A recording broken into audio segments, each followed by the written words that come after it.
Welcome to Sword and Shield, the official podcast of the 960th Cyberspace Wing. Join us for insight, knowledge, mentorship, and some fun as we discuss relevant topics in and around our wing. Please understand that the views expressed in this podcast are not necessarily the views of the U.S. Air Force nor the Air Force Reserve, and no endorsement of any particular person or business is ever intended.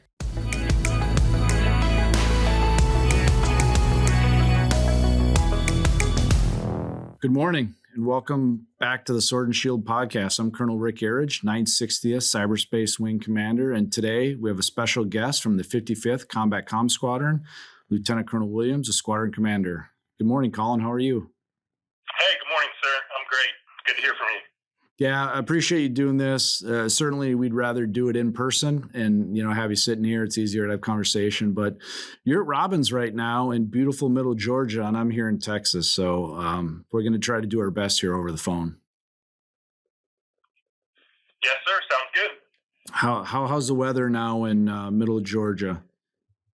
So we've kind of got these are the days when you wear your coat, but you also bring your short sleeve t-shirts because it's going to be 30 degrees in the morning and 70 degrees in the afternoon. But it's good. We don't really have the traditional four seasons anymore, but 30 degrees is about as cold as we get here. That must be good for training and getting out in the field where it's cool in the morning and you don't overheat. And then by the afternoon, it gets nice and as you're wrapping stuff up. Yeah, if you're ever wearing your chem gear or your mop gear, you want to make sure you're out there in the morning. You don't want to be out there in the afternoon when it gets above 70 degrees. And we try not to do that type of stuff during the summer months. So we're actually coming up during the March UTA to get all that chem training out of the way.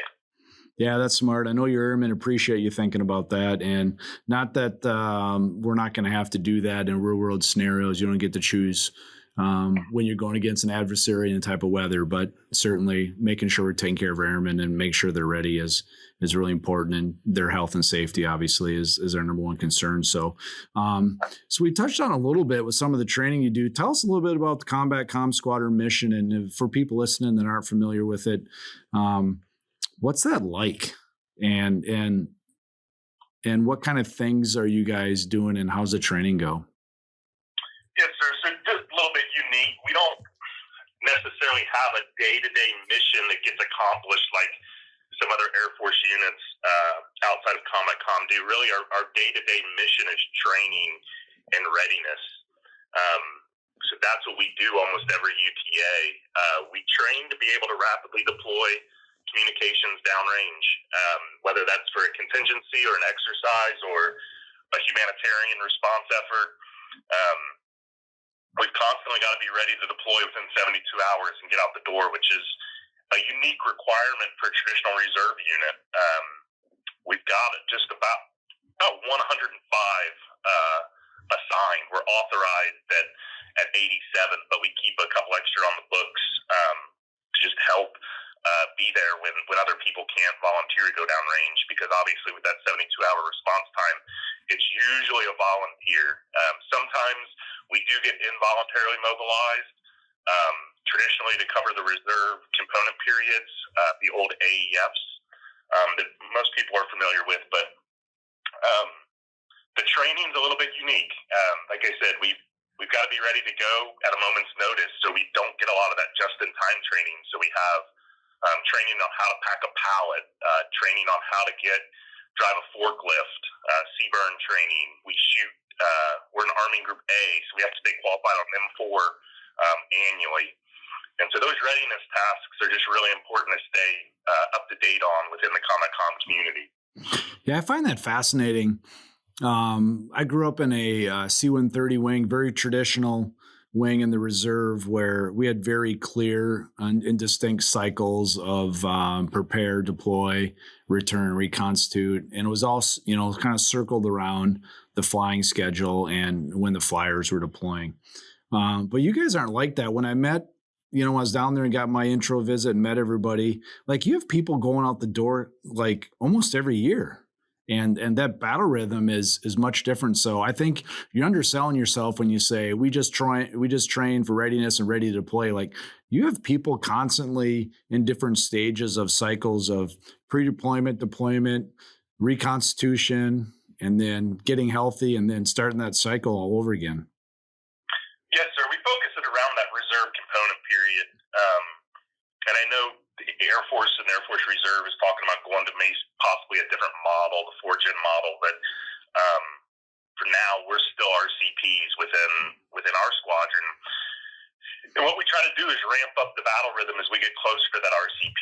So we were in Africa in 2020, and we were the comm squadron at an expeditionary air base in North Africa that was doing some. We were providing the communications link for some special forces and some RPAs that were flying over there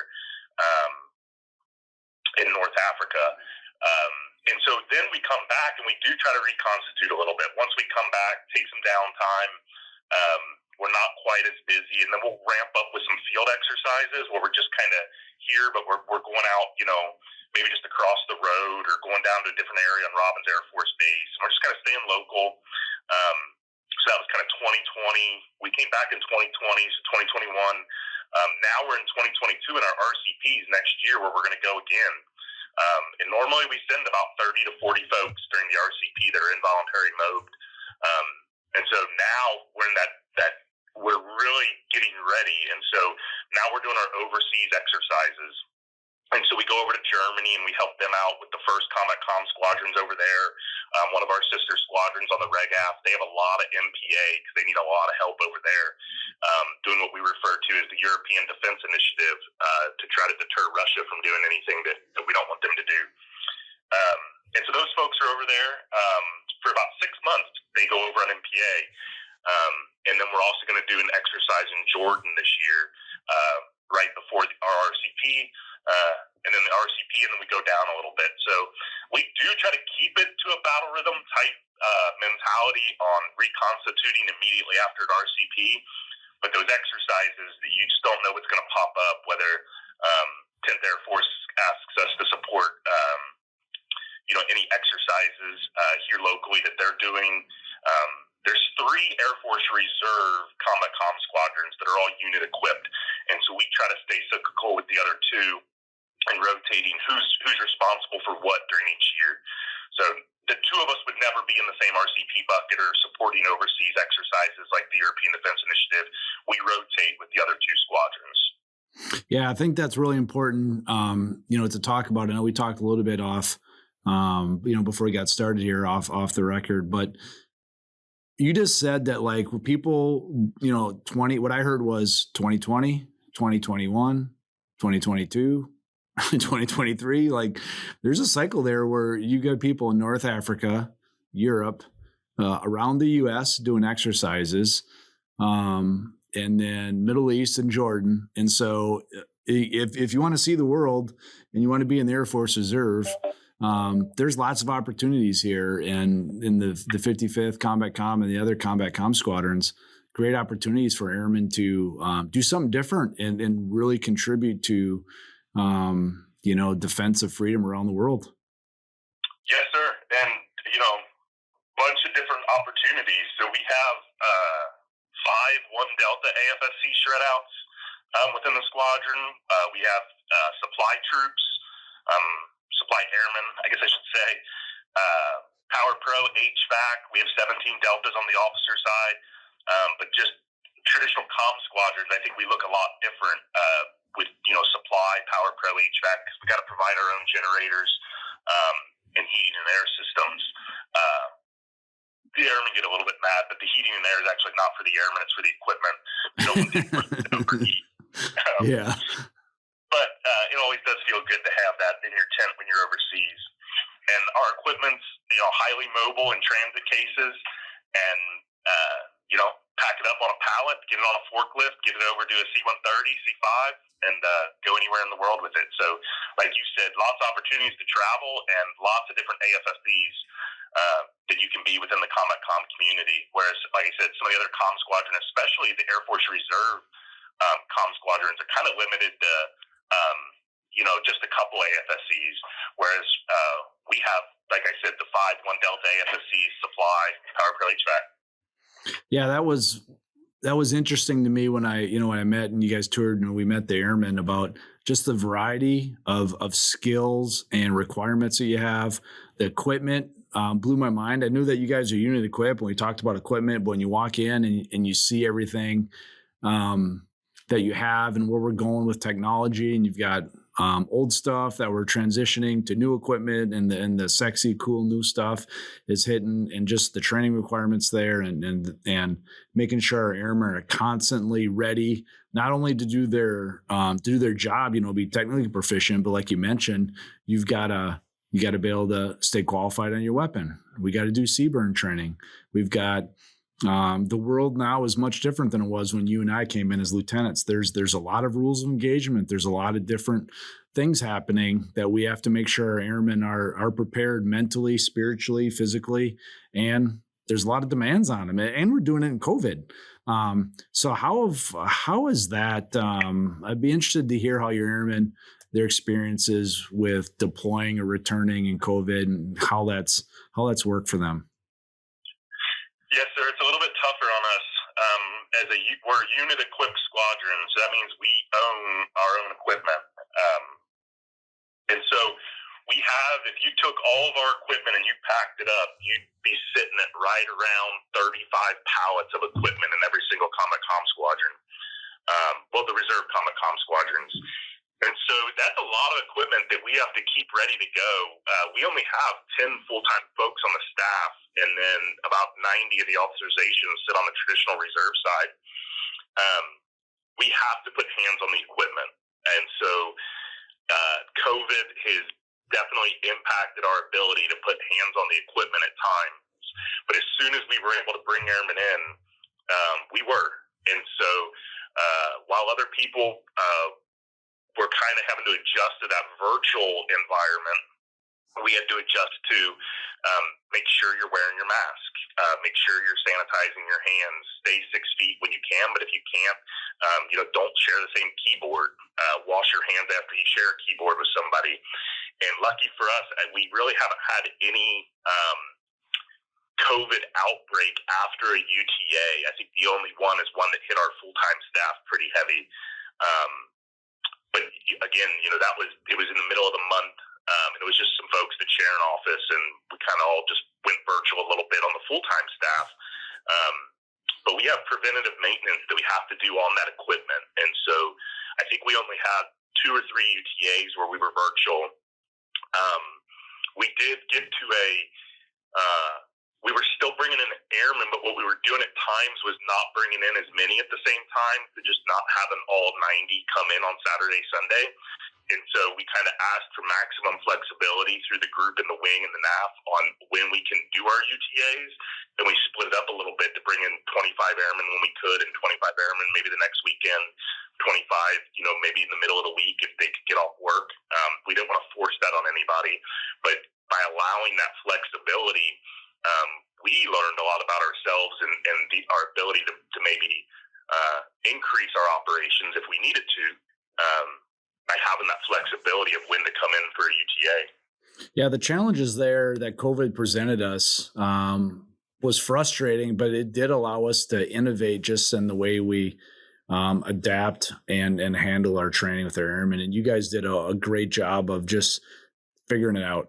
And figuring out what's going to work for you and maybe not work for other people, but what works for you. And so, yeah, and we allowed you to have space to be able to do that. So really excited about you guys figure that out. And I know people out the door, and you spent a lot of time getting them ready. So I think that's feathering you and your team's hat to make sure our airmen are ready. But I know you don't do it alone, right? So there's a lot of other organizations and partnerships that are important, not only to you, but to the Combat Comm community. And so I know we really lean on you there at the 55th to make sure we have a really solid relationship with the 5th Mob, and because you're co-located there, and we're really tight and trying to support them in any way we can. So talk a little bit, if you would, about the partnership there and what it means and what that looks like. Even probably some of the other airmen in the other 2 Combat Comm Squadrons don't understand really how tight and how important that relationship is, not only to you, but to the wing itself. Yes, sir. No, that relationship is definitely special. And while we were actually talking on the phone, Mr. Steve Feely, who runs their Systems Learning and Integration Center, was just looking at my window, and I kind of said, "Hey, hold on, I'll call you later." But he's here because we just recently got a new Cisco appliance for how we're going to encrypt our voice systems. And they are the experts over at the Systems and Learning Integration Center at training airmen on new systems. And so to be co-located with them, I can literally start walking through the woods behind my building, and I'll end up at the Systems Learning Integration Center. We call it the SLIC. And so he was over here. Like I said, we got a new Cisco appliance that's going to encrypt our voice a little bit differently, more secure. And we've never used it before. And we're going to take it out for when we have our rodeo at the end of April, early May. And we need to make sure that our infrastructure airmen are qualified on being able to operate that equipment and sign them off within their training records to make sure that they can do that. And so that relationship has been really, really good for us here at the 55th. And it's a little bit unique, like you said. Our ComSec gets issued through the 5th Combat Com group. They've got 2 line squadrons, the 51st and 52nd. So we have a couple airmen that are on MPA with them, helping them through their taskings and getting ready. And then the support squadron has been really beneficial for us. What we've been trying to do is get the 860th Operations Support Squadron in line with the 5th Combat Communications Support Squadron and start kind of sharing some of those tasks on what they're doing for the line squadron so that the 860th OSS is able to help us out in a similar fashion. Yeah, I think that's a great partnership there, and I hear from Gumbo, and I hear it inside the 16th Air Force walls and halls talking about that they can't do it without us, and so I really excited about that and take it to the next level, right? And you mentioned new equipment's kind of always showing up, and sometimes not as fast as we want. We call it new. It may not be new to industry, but it's new to us. And so I know sometimes there's frustration by our airmen who are working out in industry, and then they come in and they're like, hey, this is new, but we got to figure out and make sure how the new equipment can integrate with stuff that's really old. And so that mindset of just problem solving and figuring out is fascinating to me. And when you toured me around and they had all the equipment out on the tables and stuff, and airmen are just getting after it and figuring out how to make it work. So that's exciting part, is that our airmen are able to solve the problems and build for the future. So there's been a lot of discussion. I know you and I and the other leaders have had a lot of discussion about what Agile Combat Airman is going to look like and the ACE concept. And so I wonder if you can talk a little bit about where you think we're headed.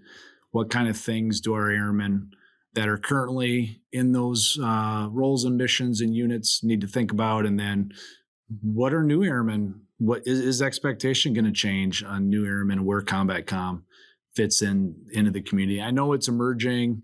We can pontificate if you want about where we think it should go. That's fine too. There's no need to imply and stay to the strategy, which I think is kind of continually evolving. So, what are your thoughts? No, I mean, we've been talking about multi-capable airmen within Combat Com since I was a second lieutenant. We had a package called a DICE package, which was a small 5-person team. And so when you've got all those different AFSDs that we just talked about, of the 5, there was an officer that led the team. There was a Power Pro troop that also had to cover down on HVAC because we didn't take out an HVAC. And then you've only got 3 other airmen. And so those airmen have to know the other systems. And, sometimes SCON, network ops airman, needs to know the SCOI infrastructure. But like I said, we've been talking about multi-capable airmen for a long, long time. And I think it's starting to evolve even more with the ACE construct.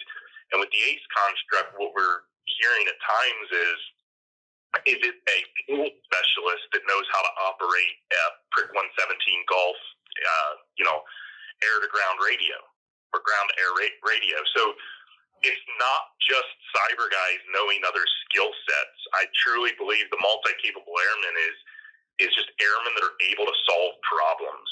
It's not taking their training tasks and learning exactly how they do their job, but innovating on the ground, away from, a commander that's able to direct exactly who's going to go where. There's going to be some unknown situations during ACE, and we need airmen at the lowest level from A1Cs, up to Chief Master Sergeants to be able to think on their feet and get it done. Within our equipment specifically, we're getting a lot more IP-based equipment.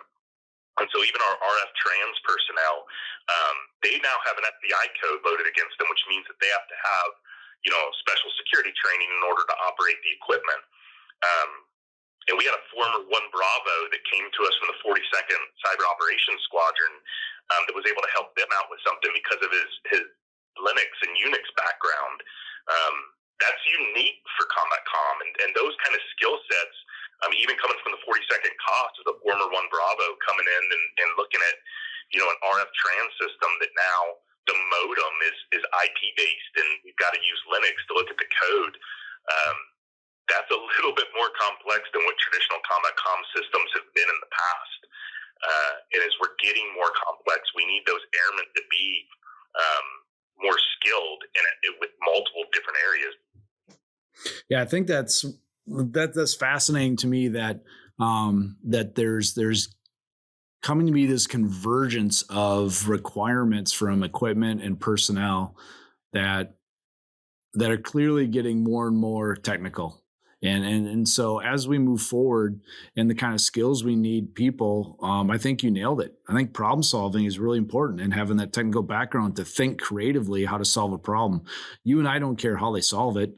And the end user just wants the phone to work or wants the email to go through, or in a distributed, decentralized kind of operation, whoever's on the ground needs to get the ATO for the pilot.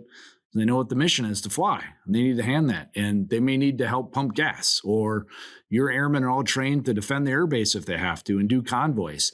We're going to see more of that. And you guys are really at the front edge, at least in this wing, about what that is. And so I know we have a lot of discussions about you helping us figure that out and lean on. And frankly, the rest of us in the wing are a little bit jealous that you guys get to go out and, do sim rounds and do some of that training that the rest of us don't get to do.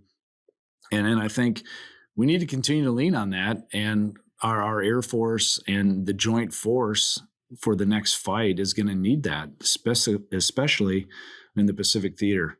And so it's really exciting to be evolving and be part of it and continue to have our airmen figured out for us kind of as we go. The old analogy that, we're building this thing as we're flying the airplane is where the best innovation comes from. It's when we do our best work. And I know you got really great people there kind of coming in from all over. So it's really important for us to recruit the right people, retain everybody that wants to, develop them, give them the opportunities to grow and mature, and then, lead our Air Force, and especially in the Combat Com community. That means people have to deploy. Sometimes it's volunteers, sometimes it's a mobilization. And so I think great opportunities for anybody that wants to be part of something really exciting, what the future is, a lot of growth happening in your business. And everybody wants to be able to have their comms, no matter where they are, what exercise, what place on the planet. We can't do any of our missions without your operators. Yes, sir. And that's, the other good thing about, I think, the uniqueness of the Combat Com mission is there's only 3 officers in the squadron. And we talked about there's over 100 people assigned. And so when you think about leadership opportunities, we have staff sergeants, tech sergeants that are leading these teams and going down range. And so to be put in a position where you've got that leadership opportunity to go down and forward deploy, I think it's going to be a tech sergeant that leads that team down to Jordan later this year. So a 7-person team that's going to go provide the comms for a 10th Air Force fighter squadron that's going to be down there. And those are the types of things we want to keep getting involved in so that we start to build those relationships with those customers, the future lead wings within ACE. Start exercising with them now so we understand what software do they need, what type of radio requirements are they going to have. I heard in the past, I don't know where I even heard it, but someone said, you don't want to meet your customers in the field from a Combat Com perspective. Let's not meet them on the battlefield for the very first time.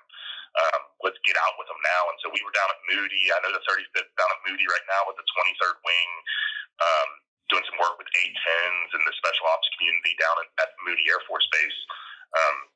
I think it's important that we build that relationship with the 10th Air Force CAF guys as well in the future as ACE evolves. Yeah, I think that's important, right? We need to practice how we're going to play. We think we know how we're going to play, but let's keep practice all those scenarios in the future. And thank you for leading that team through it and supporting, the wing and all of our airmen and what we do and making sure that we're ready when called upon to dominate cyberspace and provide those comms for the warfighter. So thanks, Colin. We've come to the end of our time. I really appreciate it. And what I like to do is I like to leave you with the last word. If there's anything that you want to share or with our airmen, internal or external. And again, thank you for your time and thank you for your leadership. No, I appreciate it. I appreciate the discussion, sir. We do have vacancies. And so for folks that are internal to the wing, I really truly believe that doing two assignments within the 960th Cyberspace Wing is a huge benefit for the amount of time and money and energy we invest in the airmen, and the airmen invest in the squadrons. To go from, like I said, we have a member come for the 42nd COS down here. We sent somebody over to 689 NOS.